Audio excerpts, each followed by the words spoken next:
Our next epic topic is going to focus on consumer debt. And of course, at the heart of consumer debt is credit. So I'm just so excited to be here today with Jason from Petal to dig into some of the problems around access to credit, including those who are credit invisible. Thank you so much for being here with us. Thanks for having me.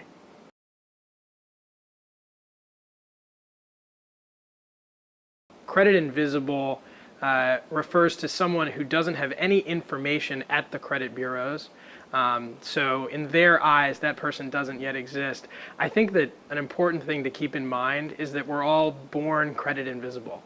That you don't have a credit record until you develop one through sort of the traditional credit system. There are also people called unscorables.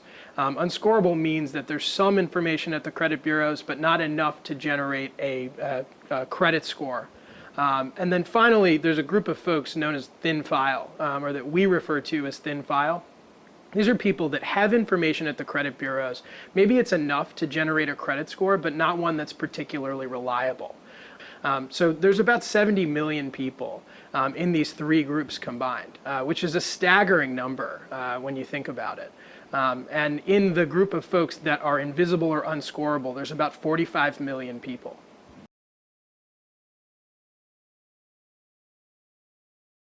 The way that the system has developed and morphed over the past 30 years has created sort of a system of privilege where we have roughly 25% of the US population that has access to a cosigner or a guarantor, someone that's willing to guarantee a loan for them, thereby giving them access to a loan product that can create a credit score. For everyone else, the majority of the population, there can be sort of a rocky road. Many times the credit card is the product that people use to begin developing credit history.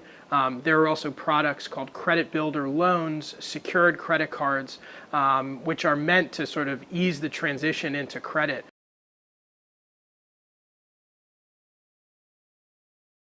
About half of the US population is what the industry would term as non-prime, meaning they don't have a prime credit score, 700 roughly and above.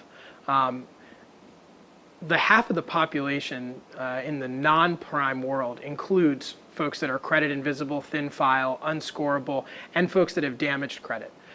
And where you have consumers that don't have a lot of choice, there is the potential for abuse. And so if you find yourself in a situation where you can't obtain credit through traditional means, the only providers that may be available to you could be the providers of very high interest products, sometimes with obscure terms, and these can lead to traps where consumers find themselves under a burden of debt that they can't pay back. Jason, so we're, the Aspen Institute and at the Financial Security Program really concerned about shared prosperity for all Americans. Tell me, particularly in credit invisibles, who makes up that 70 million Americans? What part of our communities live in that place where credit is costly and it leads to consumer debt? Yeah. Folks that are credit invisible or thin file that are being cut out of the mainstream credit system are disproportionately likely to be young people, to be people of color, or to be immigrants.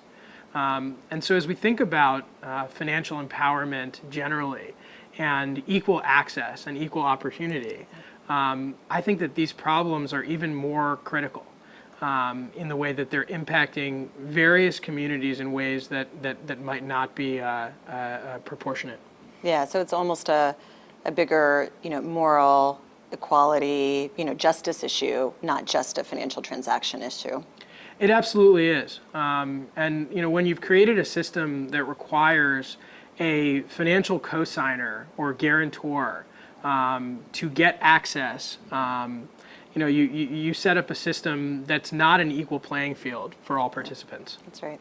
Well, I am just so grateful that you were here today to speak with us and share a lot more about both the individuals that are credit invisible, but also the system that's creating it for us. And over the next 18 months, we'll be sharing a lot more about consumer debt with a lot more voices like Jason. So I encourage you to visit us again at aspenepic.org.